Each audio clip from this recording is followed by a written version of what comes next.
Afternoon, everybody. It's Litsoc. It's Thursday afternoon, and we are at the end of half term, unbelievably. So, Year 7, have you had a good time coming to Litsoc this half term? Yes. Big yes. Oh, come on, They don't seem terribly certain, do You they? can do. Are you sure? Yes. Is the right answer. Great. Year 10, how about you? Year 11? Year 13? Yeah. Hey. And Year 8, Juno, you had a good time? Yes. Miss Jake, have you had a good time? Oh, yes. We've had a good time too. Oh, haven't we? absolutely. Absolutely, yes. So, first one of the new term. Right, so today, continuing on from our celebration of National Poetry Day, we are going to read our blackout poems. We had a sheet of prose, if everybody remembers.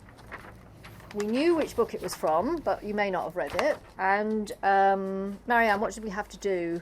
What did we have to do? Pick some words, and hopefully they'll make a kind of sentence, and you're going to write poetry with it. Yeah, we made a poem out of it, didn't we? Okay. And if we were very lucky, like mine in the bone clocks, I had a poem in the middle, so that became part of it. Okay. So I'd like us to share our poems. You don't have to share it if you don't want to, but I would like us, if we possibly could. Lulu, would you like to start as one of our laureates? You come and sit here. Okay, and I will move over here. And I'll remain right by You'll everyone's remember side. to remain right by Lulu's side. And everyone else too. Give you moral support. Not that you need it. Lulu's an old hand at this because we've done it every year, haven't we, virtually, since Yeah. Leo arrived, yes. Okay, so mine was from the Bone Clocks. So this is it. Her jaw, her forehead, I etch every detail onto my memory, rifling through burning driftwood, sparks of the names rocking to and fro, migrating out of one old or dying body from the fire like bees. That is amazing. That's, well, brilliant, Lulu. Well done. Lovely. Thank you so Reading out much. mine now. Okay. Juno, would you like to share yours? No. No? Can we read it? I'll read it if you want.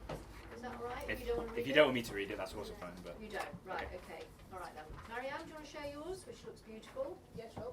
Okay. Do you want to come on down? just so we can. Something just to say in Generation. Dread'll start, and the only direction is down, like a drive off a cliff, nobody to trust. Oh, bit black, bit black, bit black. Punchy. I like it though. Very good. Okay, somebody from year 7? Anybody? No? Yes, well Yes. done. Excellent. It's a bit long, All right, well, that's all right. No problem. so I wait for her to explain what you just wrote. For someone from your memory, mad as a sack of ferrets, I don't tell her that green tea. Finish the tea if you want. Arrive at the All Hallows on Sea. Thanks, I fill the cup. Are you sure? This is the last. One good turn deserves another. A crafty sniper's eye. How do you mean?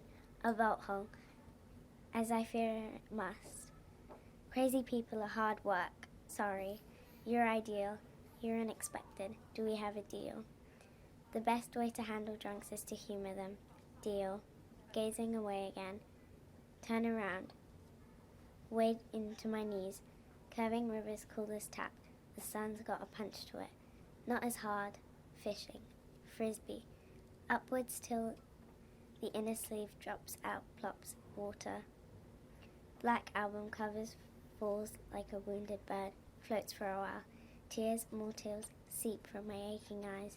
I imagine wading over to where the record's spiraling down now, down the slope of the riverbed, swirling through the trout, perched to the rusty bicycles, bones of drowning pirates, German airplanes, flung away wedding rings.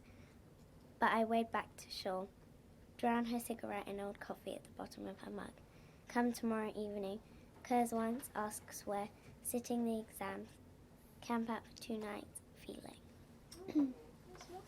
It is that. Yes. Anybody else? Crystal? It's in the middle of the dialogue, so yeah, it kind of cuts off. That's fine. By this time, my little joke was over. I was ashamed. Forgive me, I said. I have written it out on the typewriter for you. He took it, and his eyes glistened. And may I read it now? By all means. When I came back, I found him walking hurriedly up and down the room, his face all blazed with excitement. He rushed up to me and took me by both hands. This was where I finished. Okay. Anybody else? Miss J, I think. Yes.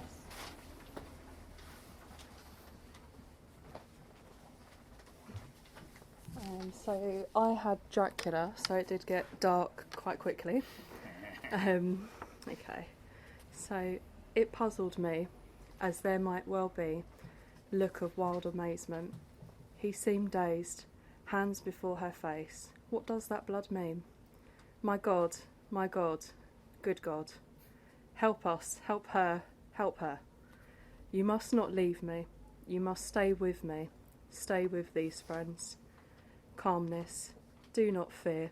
My dear, we are here. You are safe for tonight. Very sinister. Maybe not so safe. But a little bit of redemption at the end. A little bit of uplift at the end. Yeah. Thank you. Right. Okay. Then it's me. Perfect to finish off. All right. The kitchen boy spit on the heads of passing scholars. The scholars have been engaged in deadly warfare. This rivalry threatened townies with the soggy castle they built of shrieking golems, who are always good for a fight. An ambush down the canal caught them. She was a coarse and greedy little savage. Somewhere the high world of politics lorded it over the other urchins. The most agile scholar, dressed in a clean frock, would slump mutinously in an armchair. Even the chaplain had to laugh. There you go, that's it. Very intriguing. Yes. Yeah. Thank you. Thank you. Okay, mine was from the Bone Clocks, and it's called a chapter called Hot Spell. Stella spikes the strawberry from the ice cream dish, and jealousy burns my gut.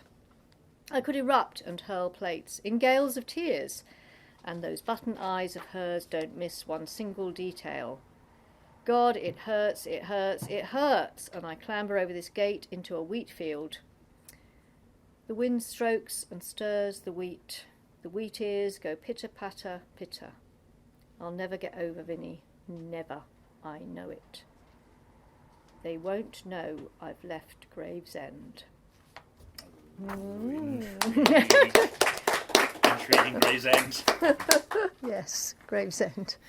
The end of the world, as Dickens might call it. Great. Thanks, Okay, everyone. thanks everyone. Did you enjoy it? Did you enjoy doing it? Yeah, always get nice, very different images out of the similar text. It's great. Thank you. Okay, right, so it's time to celebrate the Booker Prize.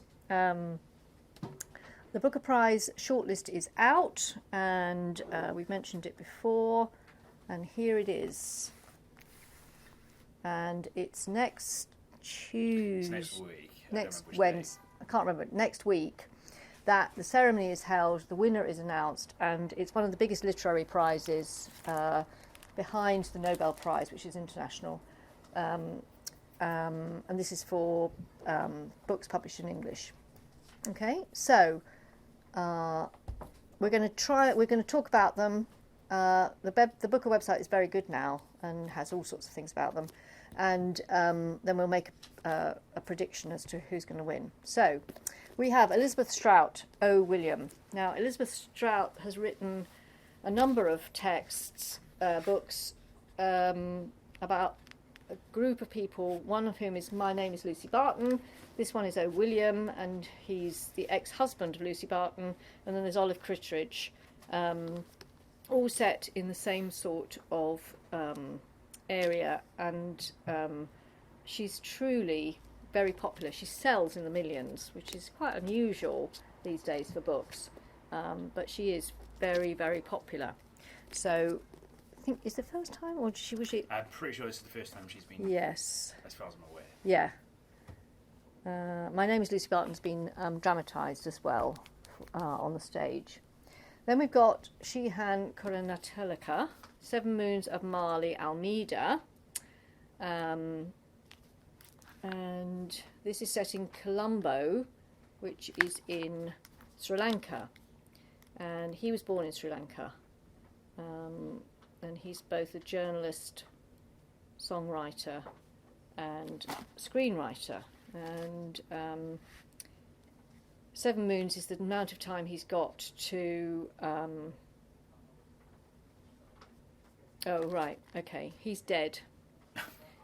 All right, so it's one of those. He's woken up dead in what seems like a celestial visa office. He's got no idea who's killed him, but time is running out for him. Celestial visa office, so he's in hell then, presumably? I think he's in a half-life. Okay. It sounds like a bit purgatory. Maybe he's on his way to somewhere else. Okay. Yes. And it's 10 years since his last novel. So clearly they liked that. Then we've got Percival Everett, The Trees. Right, you want to talk about that? All right, what we got Okay. here then. So, now this one, this is from what we call an indie publisher, so it's not particularly well known. And it took longer to arrive than the others, so that's how I know.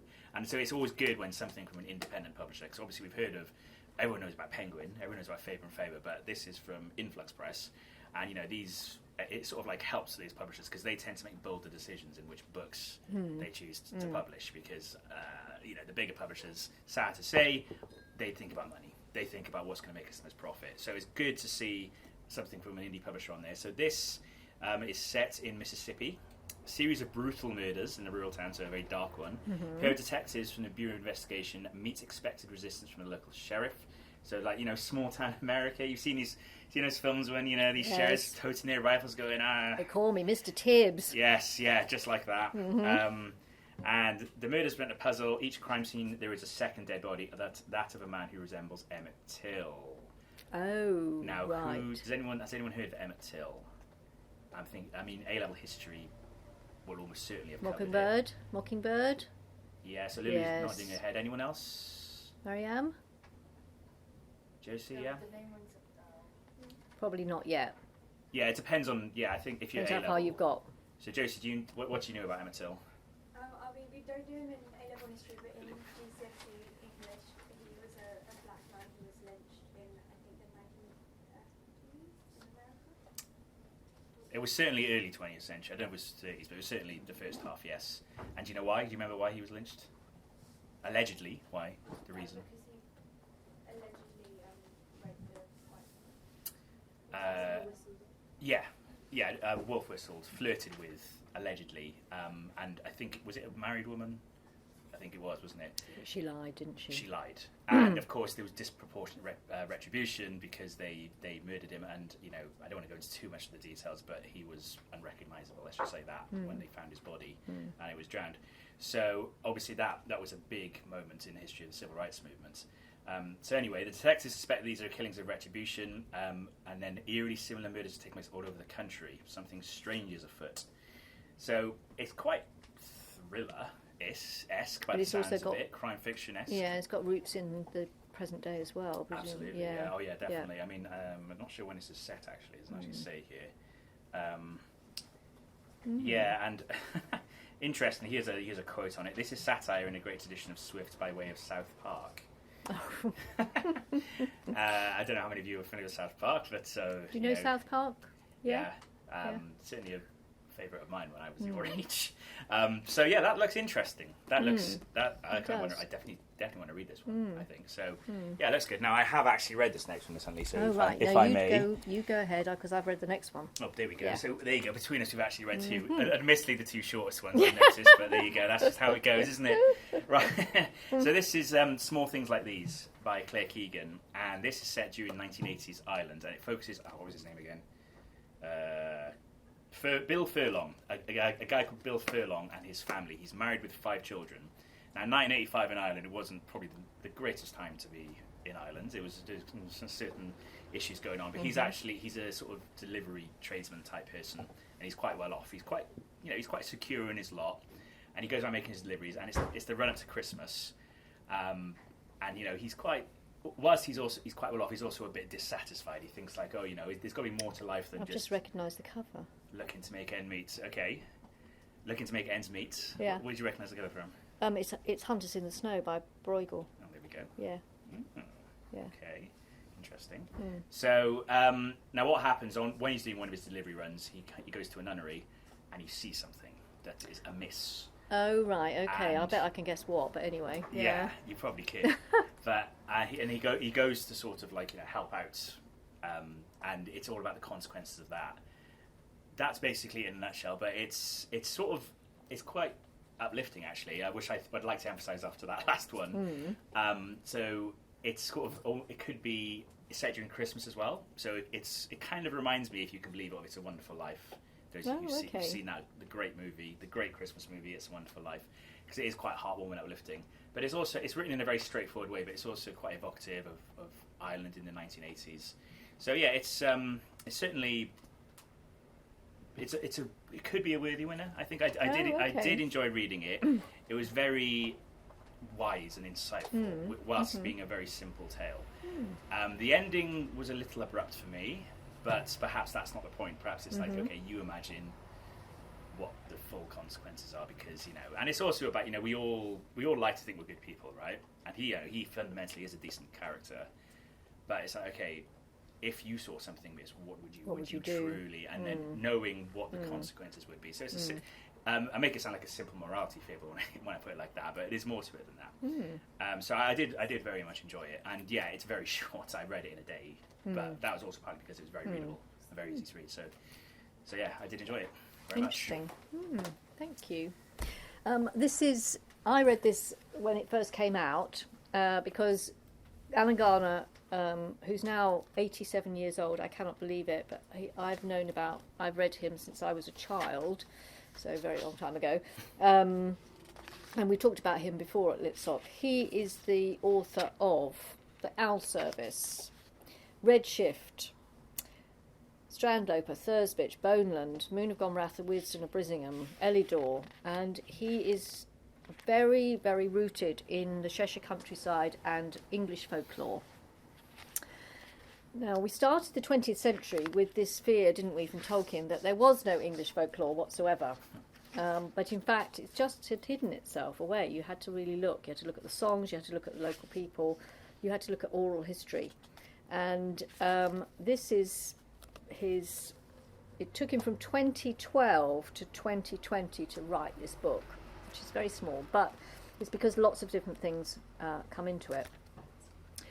And the hero is a young boy called Joseph, and he's a bit of a loner. He has a lazy eye, as we used to call it. So he has an eye patch in order to strengthen the eye. So he's differently abled. And he's at home one day, and the rag and bone man comes. Do you remember having rag and bone man at home? Only when I was very young. Yeah. Very young. Miss Chait, you remember? Yeah. Basically, rag and bone men were recyclers, but long before we had to recycle. They picked up anything that you cared to give them. When you say bones, they would pick up bones because bones could be sold to glue factories. I know it sounds weird, but they could. Or they would take away your old washing machine or your old television, and it would be sold to somewhere. And they usually drove a cart, or as I got older, a van with an open back. And he's visited by the rag and bone man, and he's also visited by somebody else, or he meets somebody else who's basically dead and lives in a bog. Lulu, does this sound familiar? Oh, yes. Alan Garner lives in Cheshire. He lives at the foot of a place called Alderley Edge, which is a great big escarpment. It's like an enormous sort of bank rising up out of the Cheshire Plain. And loads of legends and myths to do with all sorts of things. And so what he's done is he's taken his Joe, who loves comics, and and the things he sees and the people he meets, and puts them all together. And this is unusual for Booker because normally they're not very good on fantasy. And although this has got its roots in real life, a boy who's at home, it is fantastical. And also, I think this is a tribute also to Alan Garner's body of work because he is fabulous. And 87, time is running out a bit, he is extraordinary. And the other thing about Cheshire is that he lives in a house that was begun in something like the 1300s. When they moved in, they knew that they were going to be there forever, he and his wife and his family, and it's fabulous. But it's also very, very close to Jodrell Bank. Anybody know what Jodrell Bank is? No? Jodrell Bank is this enormous radio telescope. It was the first one in the UK, and it listens to space, basically. You can go there and visit it. If you watch the sky at night, which I do sometimes, they go there, and you can listen to the universe. And so we've got this odd, real juxtaposition of folklore from ancient times, and then Jodrell Bank, who listens to ancient space. Whereas the new telescope photographs ancient space, Jodrell Bank was listening in years ago. And the person who put Jodrell Bank together was a bit like Garner. He was a bit of an odd bod, and he put it together out of all sorts of junk, and it's a bit like the Rung Bowman in some ways. Anyway, treacle in ancient medieval times meant healer, so Treacle Walker is a bit of a healer too. It's bringing all sorts of things together. And if you see on the cover, anybody recognise this image? Yes, but what? Where from? Do you know where from? Hannah, do you know? Marianne? Lulu? Eleanor? The White Horse? The White Horse, do you know where? I know it's near where the Eurotunnel is. No, that it's not. That's a much more realistic horse. Yeah. This is the stylised one because we know it's very ancient. This is the White Horse of Uffington, which is in Oxfordshire, on the top of a great escarpment again. Joe has a stone which this figure seems to be on, even though he's in Cheshire. But it's one of those. I've actually got a print of this. It was, I think, the second picture I ever bought. So again, it's close to my heart. So I'm hoping that that's going to win. I think he's got to be a sentimental favourite, hasn't he? 87 years old, great body of work. Have you read any of his other books, Marianne? Marianne? I remember, because my mum really wanted me to read The Owl Service, and she was like, oh my god, Marianne, you have to read it, it's a great book. But I was like 8 or 9 at the time. So reading it, I remember reading it, and I was like, what on earth is going on here? It actually felt like a fever dream because of just how wacky it was. And I loved his style of writing, and I loved The Owl Service. But I remember like nothing about it, because the entire time I was just thinking, what on earth is going on here? It's quite a challenge for an 8 or a 9-year-old. It's quite a challenge for a 12 or 13-year-old actually. But it's worth revisiting. It's all taken from the Mabinogion. Yeah. This is a Welsh tale. Yeah. It's Wales's sort of mythological. It's sort of the equivalent of something like the Odyssey in Greece. You know, it's our great mythological, canonical work. And She wants to be. You're making her owls, and she wants to be flowers. You're making her owls, and she wants to be flowers. based on This is a pattern. a particular story in Yeah. the Yeah, body work. it is worth revisiting because it is fabulous. Absolutely. Yeah. And and we've got more of his books up there. Yeah. And you mentioned quite a few of them. Yeah. So it would be great, I think, if you won. You would be lovely. Right, you want to speak about Glory? I can try because I haven't read this one. Okay. Glory, and I hope I'm saying this right, No Violets Bulawayo. Now, there's always, obviously, this is for the Commonwealth, and so this is obviously the one from Africa that we have this year. Right, a long time ago in a bountiful land not so far away, the animal denizens lived quite happily. Then the colonisers arrived. After nearly 100 years, a bloody war of liberation brought new hope for the animals. Okay, so they're focusing on interesting. Oh, okay. Along with a new leader. Now, Africa, of course, is very, as someone who's been to Africa a few times, and you probably know this already, Africa's famous for its very beautiful wildlife. on the Great Plains. And it might be tying into African mythology, a charismatic horse who commanded the sun and ruled. So this is like very mythological sounding, and ruled and ruled and ruled and kept on ruling. But even the sticks and stones, and there's no night, ever so long as it does not end with dawn. And then it did for the old horse. One day as he sat down to his Earl Grey tea, Miss Huntley, and favourite radio programme, Miss Huntley, in came a new regime, a new leader, and once again the animals were full of hope. Glory tells the story of a country seemingly trapped in a cycle as old as time, and yet as it unveils the myriad tricks required to uphold the illusion of absolute power, it reminds us that the glory of tyranny only lasts as long as its victims are willing to let it. So it's about the cycles of empires as well, which is something that Africa is obviously steeped in, colonialism. I haven't got any year 9s here doing the KYGN project, we were talking about that, but those of you who have done a KYGN project before might remember we talked about the legacy of colonialism before. Right, Marianne? Yes. So with the return of a long-lost daughter, a turning tide, even a single bullet. So it sounds surreal, talking about all those elements. A horse sitting down to his Earl Grey tea or listening to the radio. But I think I just have to read this one because there's a lot to unpack there. Maybe. Oh, well, I've just turned to a random page and it's got some subheadings like the Anti-Imperial Crusader. Oh, okay. And God Speaks. So I think this is... remember Lincoln in Bardo? Yes. It might be a more readable version of that. Because that was barely readable. I did enjoy Lincoln in Bardo in the end. In the end? Yes, I did. You persevered, didn't you? Yes. So that was a past winner. When did that win? It was about 4 or 5 years ago now, wasn't it? Yes. That one, and it was basically fragments of... Yeah, that was... Lincoln in Bardo was extraordinary. It was... Abraham Lincoln's son had... this is a true story. Abraham Lincoln lost his young son before the Civil War, I think. Yeah. And it's the days after they buried him. And so a lot of it is set in the graveyard at Arlington, which is in Washington. And if you've read the Graveyard Book, who's read the Graveyard Book by Neil Gaiman? Yeah, Lulu. The rest of you need to get on and read it because it's fabulous. Anyway, you remember in the Graveyard Book there's all the characters and they're helping each other and talking to each other. Well, it's a bit like that in Lincoln in Bardo. Some characters get grabbed and go to hell, and others are grabbed and go to what seems to be a Buddhist heaven.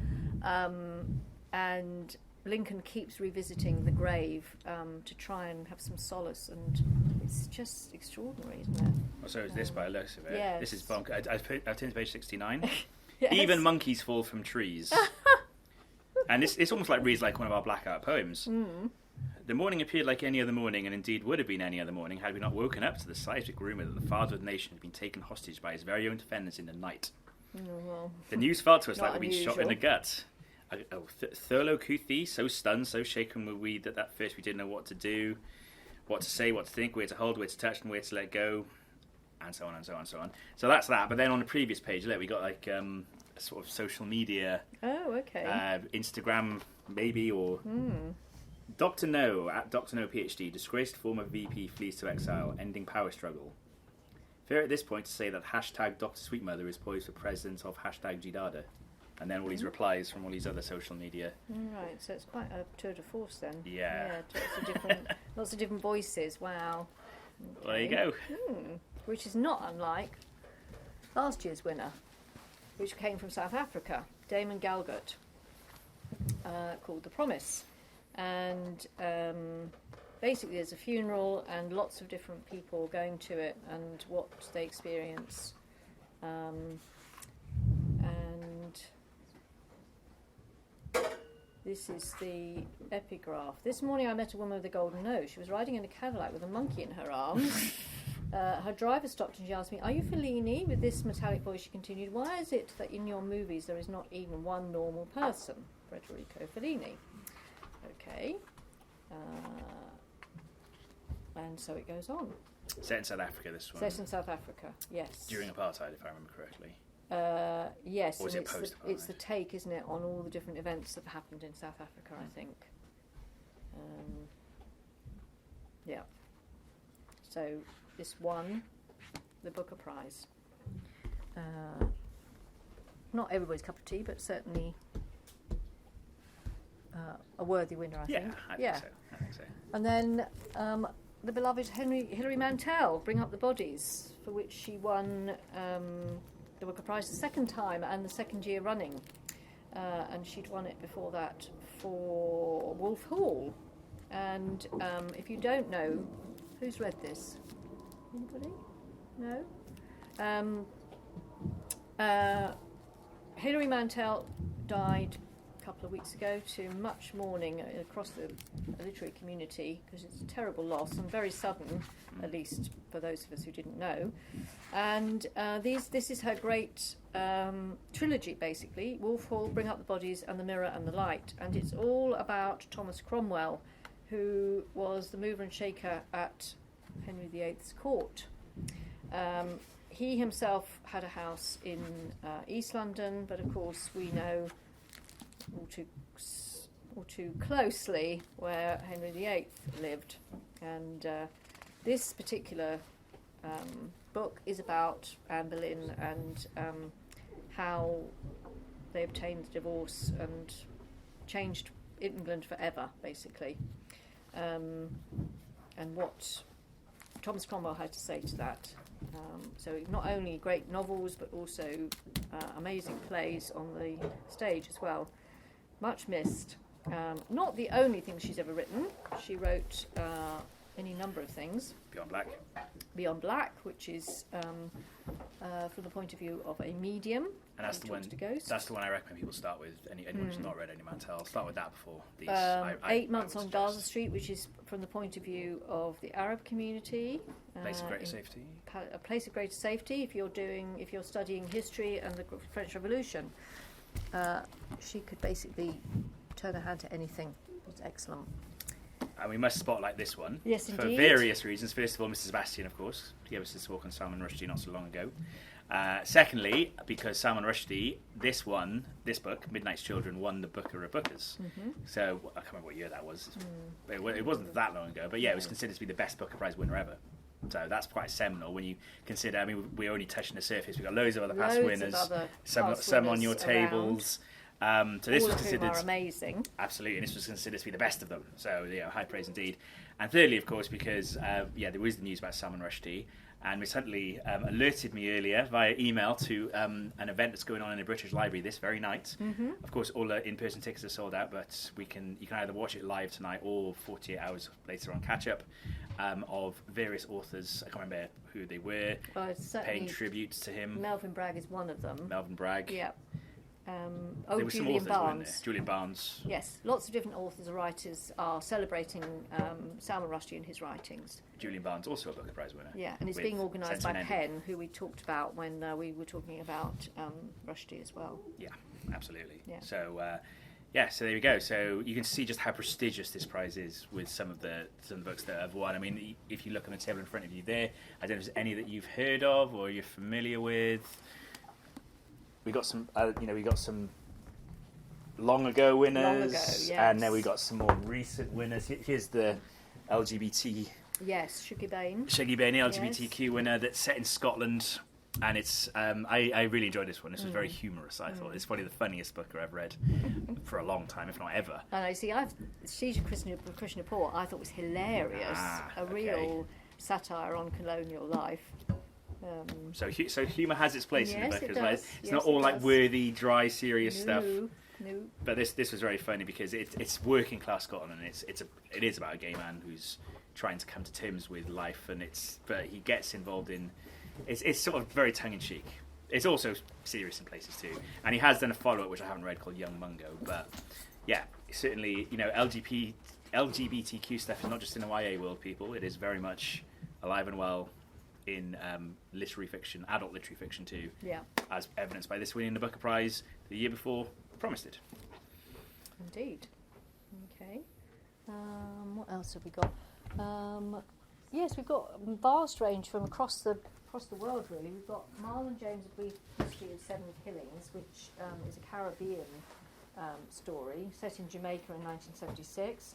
If you like Bob Marley's music, definitely one to read. It's very violent though, that one. I just very want to violent, add that so probably in from there. year 10 upwards. Yeah. This one I really liked. This we went to see the readings, didn't we, this year? Yeah. Richard Flanagan, The Narrow Road to the Deep North, set in Australia and also on the horrendous building of the Thailand Railway during the Second World War. And this is all based on his father's experience, which he never really talked about, but he's worked out about them. Narrow Road is the actual railway that was built by prisoners of war. Then we've got another favourite of mine. And this, it was originally called Schindler's Ark. This is the film that Steven Spielberg made. Thomas Keneally is an Australian author, and he met somebody who gave him a suitcase and said, "Oh, what's in here? You must take and learn about." And those who were saved by Oskar Schindler from Poland in the Second World War knew about him, but everybody else had forgotten about him, and this rehabilitated him, and it is absolutely astonishing. And it is the most astonishing film as well about the Holocaust. Very, very sad. Fabulous performance by Liam Neeson and Ben Kingsley. Oh, it's an amazing film. Bit of trivia. Well, I say trivia, it's not really trivia. But fact for you, his factory is still standing in Krakow. In Krakow, Yes. and I've been there, and it is an amazing place to visit. His office is still pretty much intact as it was when he used it. So, if you ever go to Krakow, do make a point of visiting that. He is Definitely. He saved 1,000 people, and at the end of the movie, I mean, I just thought I was going to drop dead with crying. And he, Liam Neeson says, "I wish I could have saved more, but he who saves a life saves the whole world," is the Jewish saying. And he's remembered at Yad Vashem in Israel as one of the righteous. I dissolved in a puddle of that scene as well. Yeah. So I don't suppose any of you have seen it. Have you seen it? No, It is the most extraordinary, beautiful. If Steven Spielberg had stopped making movies then, he would have justified his existence. But he's gone on. That's so basically it's amazing. And this is the man who gave us E.T. and Jaws Yes. and all that, and Indiana Jones, certainly. Yeah, exactly. Let's not forget that. No, let's not forget that. Now this is one I thought. Oh I'd yes, pick Life out of Pi. Because unfortunately we don't have Year 9 here again. No. Which is a shame. But they all went to see Life of Pi on stage recently. Has anyone else heard of Life of Pi? Your sister's read it. Yes. Have you read it, Juno? I've heard of it. You've heard of it. What do you know about it? Either of you? Well, my sister gave me a whole anecdote about it. So it's basically, she said it was about a boy and his family. This is probably wrong, but a boy and his family, they run a zoo, and then they have to move the zoo, and so they bring all of the animals on a boat. But then I don't know, somehow or other they end up I guess on a boat, and Basically, there's a disaster at sea, and they have to abandon ship. yeah, and then I think everyone is dead except for the boy. And Well, no, but you don't find that out till the end. don't give away any spoilers, but And- on the boat, who is with the boy? Who's He's not with on his the own, boy? is he? Oh right. There's a tiger. Yes, a tiger called. Can you remember his name? It's completely I think weird. it begins with a J or a G or something. No. Oh. Now, obviously, Year 7, you've been doing the Gulu Lost a Leopard with me this week, haven't you? Can you remember the name of the leopard? Locker, yeah. The name of the tiger is Richard Parker. Richard Parker. So nothing, like a realistic sounding name like Locker the leopard. No, it's Richard Parker the tiger, and it's such a beautiful It's book. a fabulous book. It is just, I just found it hilariously funny. Yeah, there you go, more Yeah. humour. Yeah. And it was made into a very. The movie was a bit patchy for me, but it was visually very impressive. And it was Ang Lee, wasn't it? I And think, apparently directed it's it, so- incredible production on the stage. It's Yes, worth seeing. yes, Really worth seeing. as we have heard. Yeah. But yeah, it's very lyrical. It's very magical realism, of course, because obviously here he is with a tiger called Richard Parker on a boat adrift at sea. So that alone is, but all the things that they get involved in. There's loads of beautiful scenes, like when they went to go to the island, for instance. Yes. So, Oh, yeah. It's weird, isn't it? Yeah, and here's another Booker winner. So there's lots of Lots quite a of variety choice, of winners there. Yeah. And we could go on and on, really. We could. But I suppose, do you think we should think about making predictions now? Yes. Yes. So basically, what we'd like you to do is pick who you think might be the winner. Now, Mrs. Horwood has decided that she likes O. William.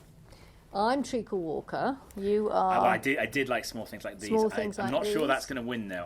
I quite like the chances of Glory, actually. Glory. Now that I've read a bit of it. Okay. Anybody else like to predict? Mr. Chait.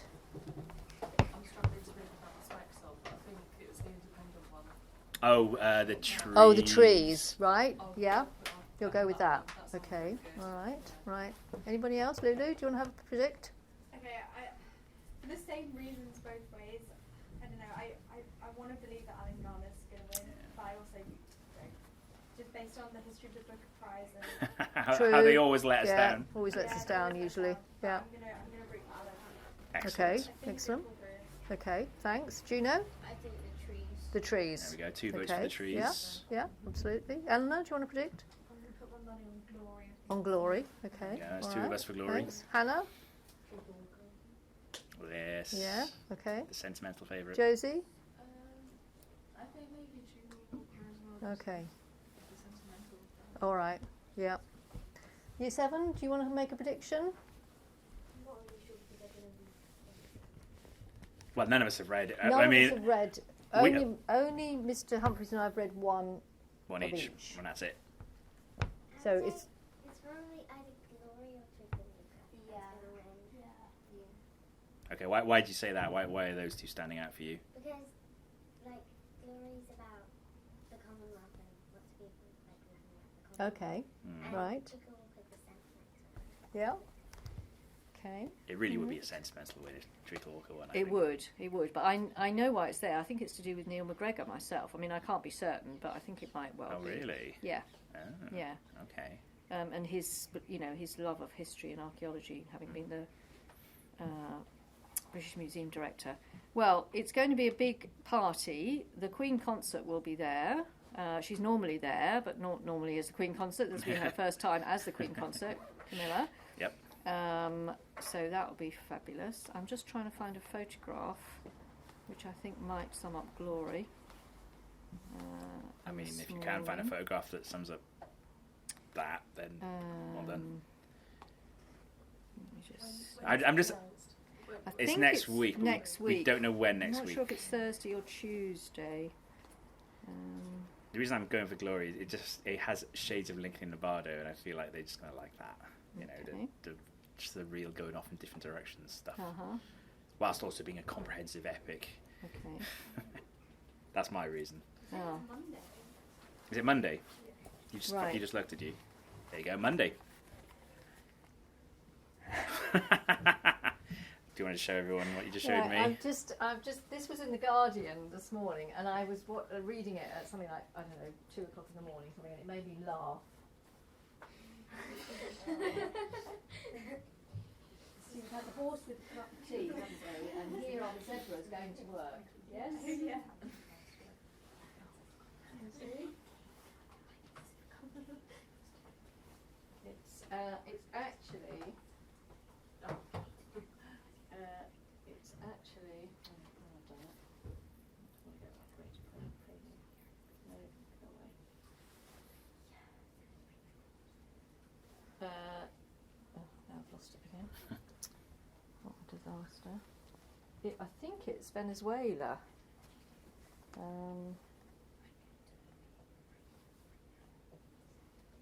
Venezuela. I think it's hold on. Actually, this is Wednesday's best photographs. Members of Bolivia. La Paz, Bolivia. Members of the Zebras Road Safety Information Program going to work. Imagine going to work like that every day. So they have zebras in Bolivia. They don't have Alicia beacons like we do. But can you imagine going to work dressed as a zebra? Definitely one for World Book Day. Yeah, World Book Day, don't forget that. And we have actually had people dressed as Life of Pi. We have Mr. Bird's first year, I think. Yeah, was it? Because of that long ago. Yeah. We did all the spray painting and things, didn't we? So yeah. Yeah, it was good when you do a collective effort. Yeah. Never too early to start planning for World Book Day. No, absolutely not. No. But of course, we do have a Mufti Day tomorrow, don't forget. Yes, don't forget it's Mufti Day tomorrow. Your favourite sport or sportswoman. Don't just come in your PE kit. Okay. You know. So, yet another year of Booker. And thank you for your blackout poetry, everybody. Have a lovely half term and do read lots and do tell us what you're reading. Okay. And we'll see you when we get back. Okay. Mr. Humphries will not be with us, he'll be in America, but we'll say have a lovely time now. Thank you very much, everyone, and I'll see you when I get back. Take care. Bye, everyone. Bye. Bye. Bye.